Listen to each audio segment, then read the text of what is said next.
আমার নাম জাকির। আমি বাংলাদেশের দক্ষিণাঞ্চলের একটি ছোট গ্রামের ছেলে। আমাদের এলাকাটি কৃষিপ্রধান এলাকা, তাই গ্রামের সব লোকই বলতে গেলে কৃষিজীবী। আমার বাবা ও তার ব্যতিক্রম নয়। আমার দাদুর কাছ থেকে আমার বাবা উত্তরাধিকার সূত্রে পেয়েছিলেন মাত্র 2 বিঘা জমি। সেটাকে নিজের পরিশ্রমে আমার বাবা করেছিলেন 12 বিঘা। আমাদের গ্রামটা খুব খরাপ্রবণ এলাকায় অবস্থিত, তাই পানির সংকট খুব বেশি। গ্রামের মাঠে যে সব ফসল করাতে বাঁচতে পারে সেসব ফসিল করা হয়। আমাদের বাড়ি একটা বিশাল বড় মাঠের একধারে অবস্থিত। ঘরের সামনে থেকে আশেপাশের সবগুলি মাটি আমার বাবার, সেগুলিতে কখনো গরম, কখনো ভুট্টা, কখনো শাকসবজির চাষ হয়। আমার বাবা খুব পরিশ্রমী লোক। দিনরাত ক্ষেতের পিছনে সময় ব্যয় করেন। শারীরিক দিক থেকে উনিও বেশ শক্তিশালী, লম্বা চওড়া শরীরের লোক। আমি নিজেও এখন 18 বছর বয়সে একদম 6 ফুট লম্বা তাগড়া জোয়ান হয়ে উঠেছি।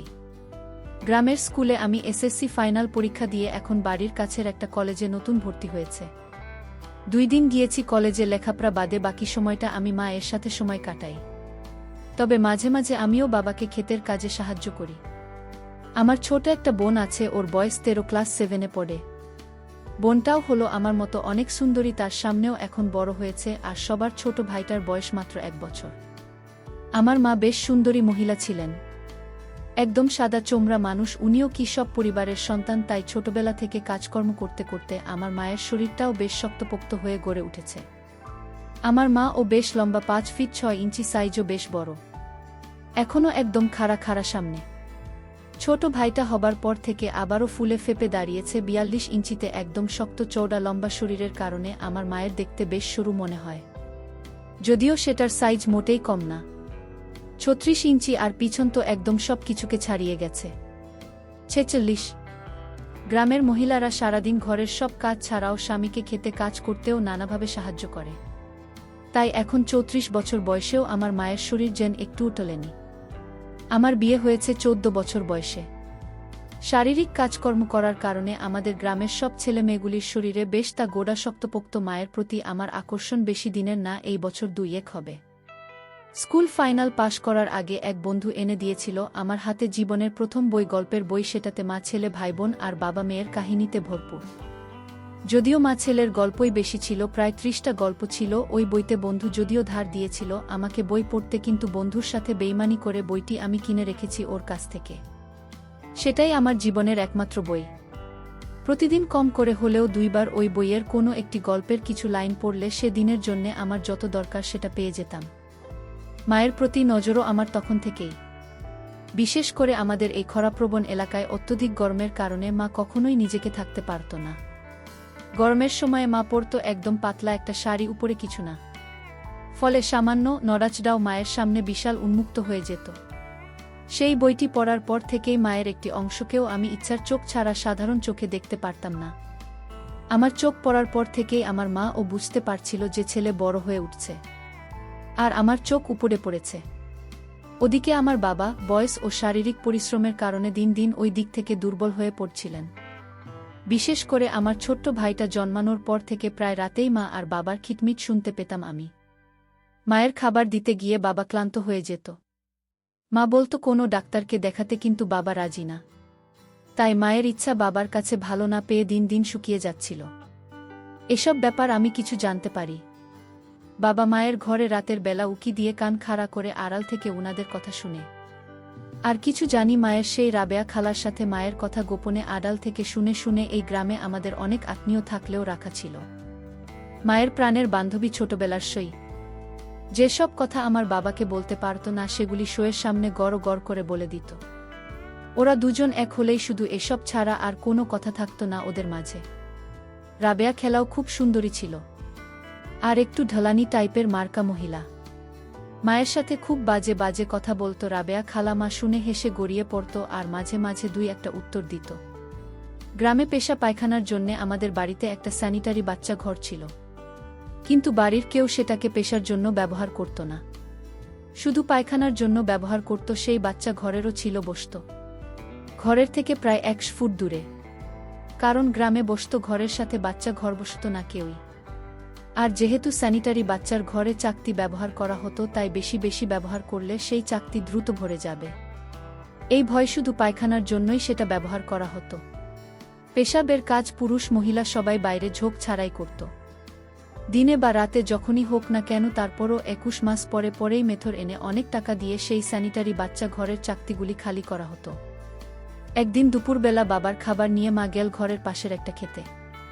সেখানে বাবাকে খাইয়ে সেই খালি থালা বাসন নিয়ে ফিরে এল মা। এরপরে গোসল করে নিজেও খেয়ে নিন। আমাদের ঘরের সাথেই ছোট একটা টিউবওয়েল বসানো ছিল। বালতিতে সেটা থেকে পানি ভরে সেই বালতি পানি গায়ে দিয়ে গোসল করতে হতো সবাইকে, ছেলে মেয়ে পুরুষ মহিলা সবাইকে।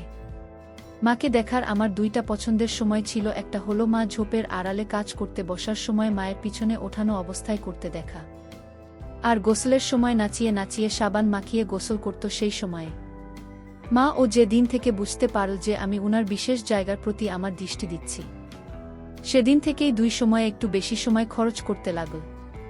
আসলে মনে হয় আমাকে ওনার ভালো করে দেখানোর জন্য এমন করত। 18 বছর বয়সে আমার তাগড়া জোয়ান পেশিবহুল পাড়ার সকল যুবতী মেয়েদের বিশেষ ইচ্ছার বস্তু। নিচে পুরুষের যে বিশেষ থাকে, সব মেয়েদের স্বপ্ন সেও বড় হতে হতে যেন একদম বড় মাস্তুলের ন্যায় হয়ে গেল। যদিও সেই বিশেষ দিয়ে আজ পর্যন্ত কোনো মেয়েকে কাজ দিতে পারলাম না, কিন্তু বৈধ গানে ও বন্ধুদের মুখে শুনে হাত দিয়ে নিজের শক্তি পরীক্ষা করে রেখেছি। বন্ধুদের মুখে শুনেছি যে নিজেকে আটকে রেখে যত বেশি সময় যে মহিলাকে কাজ দেবে সে তত বেশি দাম নারীদের মধ্যে। নিজের মনের মধ্যে একটা আত্মবিশ্বাস ছিল যে যে কোনো মেয়েকে আমি একবার কাজ দিলেই সেই মেয়ে কাবু হয়ে যাবে। তবে সেই মেয়ের স্থানে আমি যে আমার নিজের মাকে দেখতে শুরু করেছি, সেটা তো আর বন্ধুদের বলতে পারি না। মা কিভাবে আমাকে তার দেখাত বেশি সময় নিয়ে সেটা আপনাদের একটু বুঝিয়ে বলি। আমাদের মা ছেলের এই কাজটার বয়সও বেশি না, আগে এমন ছিল না আমাদের মধ্যে। ধরুন মা শিশু করতে যাবে, আগে মা আমার সামনে থাকলে শিশু ধরলে কোনোদিনই আমাকে বলতো না, শুধু উঠে গিয়ে বদলা নিয়ে আড়ালে চলে যেত। এখন আমি সামনে থাকলে বা যদি একটু দূরে বা ঘরেও থাকি, তখন মা ডাক দিয়ে বলে যে জাকির, আমি একটু শিশু করে আসছি, বাবা ঘরের দিকে খেয়াল রাখিস। যদিও এই খেয়াল রাখার কথা একদম নিছক, কারণ খেয়াল রাখার কিছু নেই, গ্রামে তো চোর ডাকাত নেই যে মা একটু শিশু করতে বসলে সব লুটপাট করে নিয়ে যাবে। আমি ভেবে নিয়েছি যে এটা আমাকে জানানোর জন্যই করে যেন উকি দিতে পারি। তাই মা বলার সাথে সাথে আমি যেই কাজে থাকি না কেন উঠে মায়ের পিছনে আর একটু দূরে দাঁড়িয়ে মার কাজ করে দেখি। তাছাড়া আগে তোমায় একটু বেশি ঝোপঝাড়ের দিকে গিয়ে কোনো কিছু বা কোনো গাছের আড়ালে গিয়ে করত, কিন্তু এখন বাবা বাড়ি না থাকলে উনি আমার চোখের দৃষ্টির সীমানার মাঝে বসে আমার দিকে পিছন রেখে কাজ শুরু করেন। আর কাজ করতে বসার সময়ও পরিবর্তন হয়েছে। এখন আগে মা নিচু হয়ে সামান্য উঠিয়ে বসে যেত, এখন মা দাঁড়ানো অবস্থাতেই আগে উপরে উঠান, তারপর ধীরে ধীরে ঝুঁকিয়ে নিচু হয়ে মাটিতে বসে কাজের ভঙ্গিতে আর অনেকটা সময় নিয়ে কাজ করেন। এই ধরেন 45 মিনিট, কিন্তু গ্রামের কোনো মেয়ের কাজ করতে 12 মিনিটের বেশি সময় লাগার কথা না। মা তো জানে যে আমি দেখছি, তাই সময় নিয়ে আমাকে দেখতে দেন উনার সুবিশাল এমন সুন্দর। যখন সম্পূর্ণ হয়ে একটু একটু করে নিচের দিকে নামতে শুরু করে, তখন পিছন থেকে দেখতে কি ভালো লাগে সেটা যারা এমন অবস্থায় কোনো গ্রামে নারীকে কাজ করতে দেখেছেন তারাই বলতে পারবেন। আবার কাজ শেষ করে না কিছু সময় বসে থাকেন, তারপর পানি খরচ করেন, তারপর আবারও ধীরে ধীরে উঠে দাঁড়ান, কিন্তু তখনই নামিয়ে ফেলেন সম্পূর্ণ। দাঁড়িয়ে উনি ঘুরে দাঁড়ান বিপরীত দিকে, যেদিকে আমি আছি, তারপর আমার দিকে ফিরে যান। জানেন না বা বুঝতে পারেন না এমন ভাব করে ধীরে ধীরে নামান। আমি যেন মাসুমনের দেখতে পাই না, পিছনের দিকে দেখছি এমন ভাবে অন্য দিকে তাকিয়ে কথা বলতে থাকি মার সাথে অন্য কোনো বিষয়। এই তো গেল মা শিশু করা নিয়ে আমাদের মা ছেলের লুকোচুরি। এবার আসি গোসল করার সময় আমার মা আমার সাথে কি করেন, শিশু কাজ করার মতোই। এখন মা সবসময় গোসল করতে আমাকে জানিয়ে যান, দিনই দুপুর বেলা খেতে পড়ে থাকেন। আমি কাছে এসে বসার পরে মাতলা তুলে ফেলেন। আমার মা দেখতে সাদা, বরং বেশ ফর্সা ছিল, যদিও মা সামনে দুই বেশ ফর্সা এখনো। আমি তা দেখতে মাতা জানে আমাকে কিছু বলতো না। তখন মারি হালকা জঙ্গল ও কিছু বেরিয়ে যায় একা জায়গায় ফাঁক দিয়ে। এরপরে মাপা হাঁটু ও উরুতে সাবান মাখান একদম কাছাকাছি পর্যন্ত, একদম কাছে গোটানো। এমন অবস্থায় উনি মাঝে মাঝে আমাকে ডাকতেন, জাকির বাপ, আমার পিঠটা একটু বদলে দিয়ে যাওয়া। আমি উঠে খুশিমনে ওনার কাছে গিয়ে ওনার পিঠে সাবান মাখতে থাকি। তখনও আমাদের মাঝে সাধারণ কথাবার্তা হয়। এরপরে আমি সাবান মাখিয়ে স্তরে চলে এলে উনি গায়ে পানি ঢালতে শুরু করেন, মাঝে মাঝে একটু বেশি করে ফেলেন। ওই সব সময় আমার ছোট বোন স্কুলে থাকে। স্কুল থেকে ফিরে বিকালের দিকে শুধু যে আমি মাকে দেখি তা না, না, আমার দিকে তাকানোর সুযোগ পেলেই তাকিয়ে দেখেন। বাড়িতে তো আমি লুঙ্গি পরে থাকি সবসময়, গ্রামের ছেলেরা তো লুঙ্গি পরেই থাকে, তাই মায়ের এসব দেখে আমার ভেতর দিয়ে তাবু হয়ে যায় কি না সেটাও মা লক্ষ্য করেন। আর ভোরবেলা সবসময় আমার একদম থাকিয়ে থাকে, সেই সময় ঘুমের মাঝে আমার তাবু হয়ে থাকে। মা এই ভোরবেলাতে আমাকে ডাকতে এসে আমার পাশে বসে আমার গায়ে হাত দিয়ে আমাকে ওঠার জন্য ডাকেন। আমি চোখ মেলে দেখি মা পাশে বসে আছে আর আমার তাবু হয়ে আছে। মা চোরা চোখে মাঝে মাঝে ওদিকে তাকাচ্ছেন। আমি মাকে বলি, তুমি যাও মা, আমি উঠছি। এই বলে নিজের উপর দিয়ে একটু নাড়িয়ে নেই। মা যখন রান্না করতে বসে তখনও আমি সুযোগ পেলে উনার কাছে এসে বসে থাকি। গরম কাঠের আগুনে মাছ চকচক করে ওঠে, ঘামে ভিজে যায় না। নড়াচড়ার ফলে মাঝে মাঝে ও গুলির বেশ কিছুটা বাইরে বেরিয়ে আসে। মা সাইজ ছিল 38 পড়ত, একদম টাইট। মা আমাকে বলে, এই গরমে তুই চুলার কাছে এসে কেন বসে বাপ, তুই ঘরে চলে যা। আমি বলি, মা তুমি এমন গরমে আমাদের জন্য রান্না করছো, আমি তো কিছু করছি না, তাই তোমার পাশে বসে আমিও তোমার কষ্টের ভাগ নিচ্ছি। আমার মুখের কথা শুনে মায়ের মনটা খুশিতে নেচে উঠে। উনি তখন একটু সোনালির স্বরে করে আমাকে বলেন, বাপরে মায়া, মানুষের তো চুলার কাছে কাজ করতে হবে। এখন গরমের কারণে আমার যেমন গরম হচ্ছে তোর গরম হয়ে যাবে দেখিস। হোক মা, অসুবিধা নেই, তুই তো বেটা মানুষ, গরম হলে পানিতে লাফ দিয়ে ঠান্ডা হয়ে নিবি। আমি কি করুম বল বাপ, দেখ কেমন ঘুমিয়ে গেছি দেখ। এই বলে মা সামনের সরিয়ে যে ঘামে ভিজে সপস করছে সেটা দেখায়। তুমি রান্না শেষ করে গোসল করে নিও, এখন বেশি গরম লাগলে তুমি সামনে খুলে ফেলো না। আমি কথাটা বলতে মা আমার দিকে তাকিয়ে আছে, আবার অন্যদিকে কথা ঘুরিয়ে তোর বাবার কখন বাড়ি চলে আসে ঠিক নেই, না হলে আমিও শাড়ি পরা বাদ দিতাম এই গরমে। এই বলে মা নিজের একদম কাছের গুটিয়ে রাখেন, পুরো না তোলে। অবশ্য তাতে আমার উদ্দেশ্য হাসিল হয়ে যায়। মায়ের সামনে দুই আমার চোখের সামনে তিডিং বিডিং করে নাচতে থাকে। আমি মাকে দেখেছি এত যে সুন্দর লাগতেছে বলার কথা নয়। আমি একটা গামছা নিয়ে এগিয়ে যাই, মায়ের দিকে বলি, দাও তোমার ঘামটা একটু মুছে দিই। এই বলে গামছা দিয়ে মার ঘাম মুছতে তৎপর হয়ে যায়। মা খুশি হয়ে বলেন, তুই মায়ের কত যত্ন করিস বাপ। আসলে তো আমি গামছার আড়ালে মার আচ্ছা করে দলাই মলাই করেনি। মা ও যে বুঝে না আমার অভিসন্ধি এমন না। আমার মনে হয় মাও বুঝে আর আছে মার পান করানোর ব্যাপার। আমার ছোট ভাইকে মা যখন পান করায় তখন বাবা না থাকলে মা আমার সামনে একদম পুরো সরিয়ে আলগা করে ছোট ভাইটাকে পান খাওয়ায়। আমি তাকিয়ে দেখি মাঝে মাঝে ছোট ভাইটা আমার কামড় দেয়, তখন মা ওকে বকা দেয়। আমাকে শুনিয়ে, এই ব্যাটা মাকে কামড় দিস কেন, বৈদ্যর ছেলে জাকির তো কোনোদিন কামড় দিত না, তুই ওর ছোট হয়ে কামড় দিস। আমি কোনোদিন তোমাকে কামড় দিই না মা। নারে, তুই খুব লক্ষ্মী ছেলে ছিলি, কোনোদিন মাকে কষ্ট দিস নাই একদম ছোট থেকে। কিন্তু মা, ও তো এখন বড় হয়ে গিয়েছে, ওকে তুমি এখনো খাও কেন? কেন তোকেও আমি 3 বছর দুধ খাইয়েছি, তুই কি ওকে দেখে হিংসে করিস নাকি? এই আমি ছোটনকে খাওয়ানোর সময় তুই একদম চোখ দিবি না, ওর পেট খারাপ হয়ে যাবে। এখন আমার এখানে থু দিয়ে দে। এই বলে আমাকে চোখরাঙানি দিত মা, আর আমি ছোট ভাইয়ের পেট খারাপ করে দিচ্ছি এই অজুহাতে আমাকে দিয়ে মার ওখানে থুথু দেওয়া। তো এভাবেই আমাদের মা ছেলে লুকিয়ে দেখাদেখি পর্ব চলছে আজ বেশ কয়েক মাস যাবত। একদিন মায়ের শরীর আবার খালাসও আমাদের বাড়ি দুপুরবেলা। আমি নিজের বিছানায় শুয়েছিলাম, যখন বাইরে খিল খিল হাসির শব্দ শুনতে পেলাম। আমি উঠে উকি দিয়ে দেখলাম যে মা আর ওনার সাথে এ দুজনে বাড়ির উঠানে একটু ছায়ার মাঝে বসে হাসাহাসি করছে। আমি রান্নাঘরের আড়ালে গিয়ে ওদের কথা শুনতে লাগলাম। কি কস্তুরি, সোহরাব ভাই তোরে দেয় না 1 সপ্তাহ? এতদিন কিছু না নিয়ে তুই আছিস কিভাবে? তরজা খায়। রাবেয়া খান হাসতে হাসতে মশকরা করে বলেছিলেন। হুম, আর কি বলব তোরে, সই রাতের বেলায় খেয়ে নাক ডেকে ঘুমিয়ে পড়ে। আমি কি করব বল, ঘুমের মানুষকে উঠিয়ে কি করা যায়? কিন্তু সোহরাব ভাই তো দেখতে খুব হাট্টাকাট্টা, তোকে জন তাহলে কি দেওয়াটাই না দিত? এক রাতে 3-4 বার দিত। ওরে ভাই, সে দিন কি আর আছে আমার? এখন 10 দিন পরে একদিন দে, আর 2 মিনিট পরে নেমে যায় আর ঘুমাইতে থাকে। হুম, তোর তো সই খুব কষ্ট, তোর এখনো ভরা গাঙের মতো জীবন। এখন যদি দিনে একবারও না দিতে পারিস তাহলে তো পাগল হয়ে যাবি। হুম, আমি কত করে বলছি তোর ভাইরে একটু ডাক্তার দেখানোর কথা, কিন্তু কানেই তোলে না। আমার মরদ এমন করলে কবে লাথি মারতাম, তুই এখনো তোর স্বামীর পায় পুলিশ। বুঝে ঠান্ডা না করতে পারলে কিসের মরদ? আমি হলে আমি ঠিকমতো দিতে না পারলে ওর সাফ বলে দিতাম যে আমি কিন্তু অন্য মানুষে দিয়ে ঠান্ডা করব, তখন যেন কিছু না করে। তোর আমি তো এখনো ভালই দেয় তোকে। হুম দেয়। দিতে না চাইলেও আমি জোর করে নিই।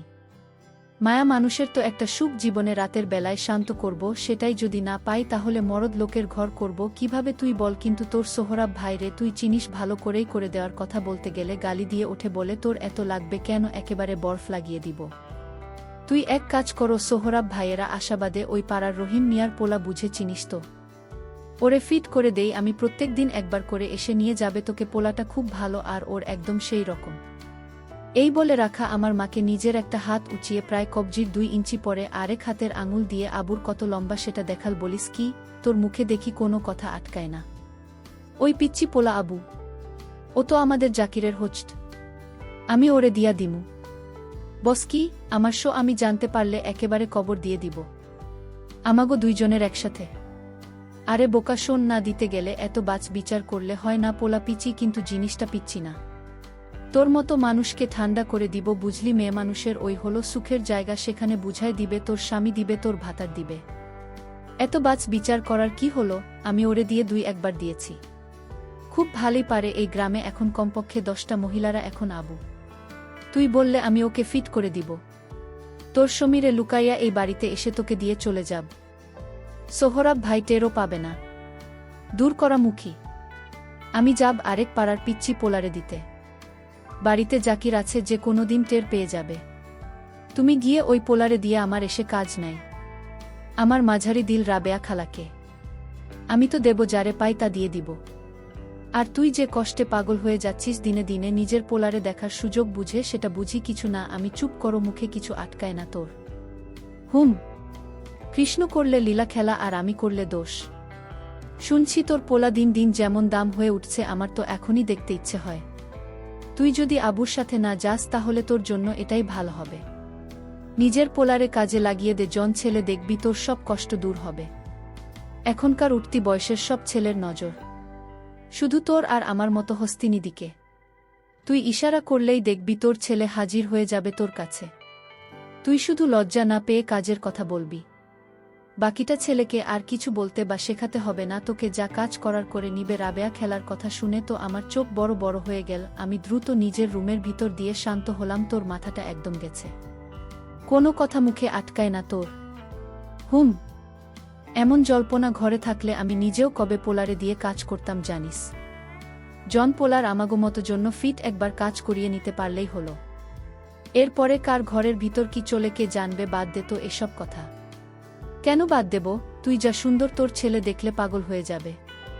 আমি ছেলে হলে তোকে দিতাম না। জানি তোর এটা কি সুন্দর মা বলে, আমারটা অনেক সুন্দর, তবে হালকা জঙ্গল আছে।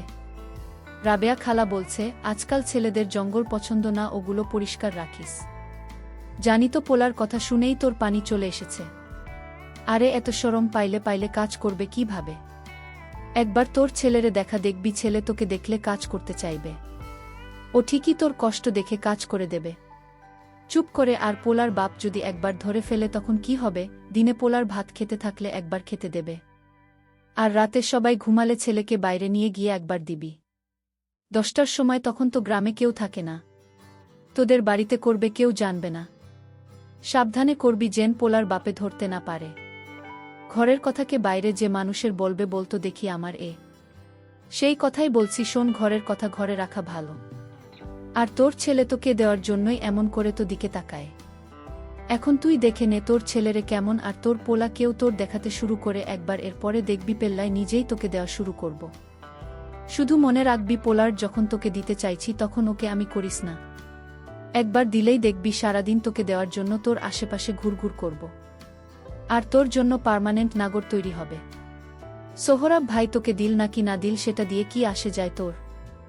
সোহরাব ভাই খেতে কাজ করতে গেলেই পোলাকে নিয়ে রুমে ঢুকে দরজা বন্ধ করে দিব্যি সেসব কথাগুলি রাখা এমন কৌতুকের মতো করে বলল যে আমার মা ও না হেসে আর পারল না। দুজনে হাসতে হাসতে একজনের গায়ে অন্য লুটিয়ে পড়তে লাগল। কিন্তু পোলারে ওই দেখাবো কিভাবে?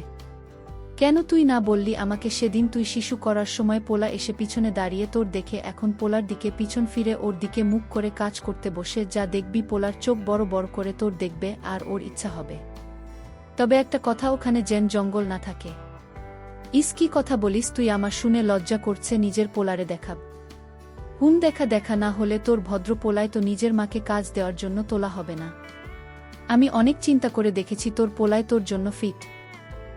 আমি দিনের বেলায় খেতে কাম করে পেল্লায় করে দিনের বেলা কাজ করবে, আবার রাতে তো আমি ঘুমিয়ে গেলে চুপে উঠে পোলার রুমে চলে যাবি, আয়েস করে পেল্লায় মায়ের সেবা করবে। এরপরে আবার এসে স্বামীর পাশে শুয়ে পড়বি। তোর আমি টেরও পাবে না। ঘরের জিনিস ঘরেই থাকবে। তবে ওষুধ খাইছ, না হলে পেট বেঁধে যাবে। আবার মা বলে তাই খাইতে হবে। আর এটা করলে তোর আরও বড় লাভ আছে। কি লাভ? তুই যদি এখন পোলারে নিজের কাজে গেঁথে নিতে পারিস, তাহলে তোর পোলা তোর কাজ ফেলে অন্যদের পিছনে ঘুরবে না। এটা তো লাভ কিনা বল? তোর কথা ঠিক সেই, কিন্তু মা হয়ে কিভাবে নিজের পোলারে দিয়ে দিন মাথায় আসে না। শুনছি একবারে তো হবে না। তোর পোলারে ধীরে ধীরে লাইনে আনতে হইব, তোর দিওয়ানা বানাতে হবে। তুই আগে তোরি দেখানো শুরু করে দেখ। ব্লাইক এমন হাবভাব করে তোরি দেখার পর তারপর তোকে আমি বুদ্ধি দিব কিভাবে বাকি কাজ সারবেন, ঠিক আছে? আচ্ছা, দেখি কি করা যায়। তোর কথা শুনে মনে হচ্ছে এখনই একবার যদি দিতে পারতাম। জাকির এখন কোথায়? ও তো শুয়ে রয়েছে নিজের রুমে। এক কাজ করো, চল এখন গিয়ে দেখি তোর পোলার, দেখে নিই কেমন। তোর মতো মানুষ খাবার দিয়ে ঠান্ডা করতে পারবে কিনা। মা বলেন, আমি প্রতিদিন সকালে দেখি। তা ঠিক আছে, দিলে আমি মজা পাবো, আমি জানি। খালা বলে, এখন একবার দেখ। না না, এখন না, আমার ভয় করে। তুই যা, আমি যদি দেখতে পারি তখন তো কে বলবো। আরে শোন, এইসব কাজে জড়ালে দর একবার দিয়া দিলে আর কিসের ডর বুঝলি? সাহস আনতে হবে আর নীরজ হতে হবে তোকে। আচ্ছা, তোর পোলা তুই দেখুন। তবে শুনুন, আমার কিন্তু ওর উপর দাবি আছে। যদি নিজের পোলারে তোর কাজে লাগাতে পারিস তাহলে আমার একবার সুযোগ দিস চেন। আমি একটু নিতে পারি। মা বলে, আমাকে দিলে তো কেউ দিব, তবে একটা শর্ত আছে। রাবেয়া খান তা বলে কি? মা বলে, আমার ছেলেকে দিয়ে কাজ করলে তুই আর তোর জামাই ছাড়া কাউকে দিতে পারবি না। আর আমার ছেলে দিবে তো কে? খালা বলে, ঠিক আছে, তোর ছেলে আমাকে কাজ করে দিলে আর কাউকে দিবে না, আমার জামাই ছাড়া। মা বলে, কারণ হলো এখন অনেকের মানুষটি মা ভাইরাস থাকে। তাই এই পর্যন্ত শুনেই আমার খুব ইচ্ছে হলো রান্নাঘরের পিছনে। আমি দ্রুত নিজের রুমে চলে এলাম আর ভাবতে লাগলাম যে মাও আমাকে দিয়ে কাজ করানোর জন্য রেডি হয়ে গেছে। কিন্তু বাবাকে ফাঁকি দিয়ে কিভাবে কি করা যায় সেটাই ভাবছিলাম আমি নিজেও। আমার ওই যে শীঘ্রই মায়ের ভিতর জায়গা করে নেবে, সেটা আজ আমার মা আর রাবেয়া খান তার কথাতেও স্পষ্ট ছিল। মনে মনে রাবিয়া খানকে ধন্যবাদ দিলাম। উনার জন্যই মায়ের মন পরিবর্তন হয়েছে। সেদিন সন্ধ্যায় বাবা বাড়ি ফিরে খেয়ে নিয়ে আবার বের হলো গঞ্জে যাবে কোনো একটা কাজে। সন্ধ্যার পরে আমার বোনটা আমার সাথে বসে পড়ালেখা করে। আমি নিজের পড়া পড়েছিলাম, আমার বোনকে পড়া দেখিয়ে দিচ্ছিলাম। একটু পরেই মা এলো। ছোট ভাইটাকে বিনুর আমার ছোট বোন খুলে দিল আর বলল, বাপ আমার সাথে একটু আয় তো, কাজ আছে। আমি উঠে গেলাম। মায়ের হাতে একটা টর্চ লাইট। ঘরের বাইরে যেতেই আধারে মা আমার হাতে টর্চ লাইটটা দিল আর বলল, আজকে অমাবস্যা, তোর বাপ ঘরে নাই, আমার একটু শিশু করতে হবে, তাই তোকে নিয়ে আসলাম। তোর বোনটা তো একদম ধরব, তুই একটু টর্চ নিয়ে আমার সাথে আয় তো বাপ। আমি বিনা বাক্য ব্যয়ে টর্চ নিয়ে ওনার পিছু পিছু গেলাম। ঘর থেকে একটু দূরে উঠানের এক কোণে পরিষ্কার জায়গায় উনি আমার দিকে ফিরে বসে গেলেন কাজ করতে। আগে সবসময় মা ঝোপের ধারে যেত, আজ একদম উঠানোর একধারে পরিষ্কার জায়গায়, তাও আমার দিকে ফিরে বসে গেল। আমি বুঝলাম যে রাবেয়া খেলার কথা মতোই আমাকে আজ ওনার একদম কাছ থেকে দেখতে দিবেন। আমি তোর চোখের আলোর নিচে মাটির দিকে দিয়ে রেখেছিলাম। উনি মাটিতে কাজের ভঙ্গিতে বসে আমাকে বলল, তুইও একটু কাজ করেন। আজ অমাবস্যা, একা একা বারবার ঘরের বাইরে আসা ঠিক না। আমিও সাথে সাথে মা দিকে মুখ করে বসে গেলাম। আমরা দুজনেই এখন একদম মুখোমুখি কাজ করার মতো করে বসেছিলাম। আমি বসার পরে মা ধীরে ধীরে ছন্দের শব্দে কাজ করতে শুরু করল, কিন্তু আমার কানে শুনে হতে থাকল কারণে শিশু আমার বের হচ্ছে না। মা কাজ শুরু করতেই আমি ধীরে ধীরে টর্চের আলো টেনে মাটিতে ওনার সিঁড়ির ধারার উপর ফেললাম।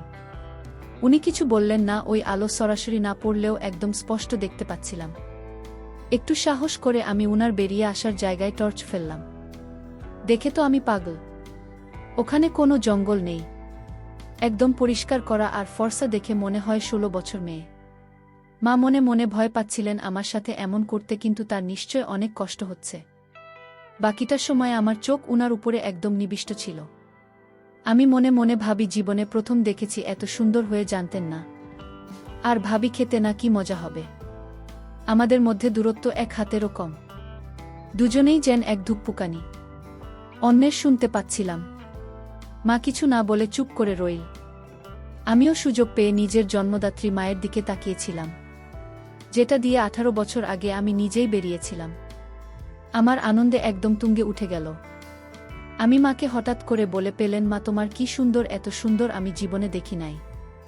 মা বুঝতে পেরেছ আর লজ্জা লাল হয়ে গেছে। রাবেয়া খেলার কথা ভালোভাবেই মায়ের মনে গেঁথে আছে। মায়ের ধোয়া শেষ হতে আমি নিজের উপর টর্চ ফোকাস করলাম। এবার মাকে দেখানোর পালা আমার। মা বলল, তুই শিশু করবি না।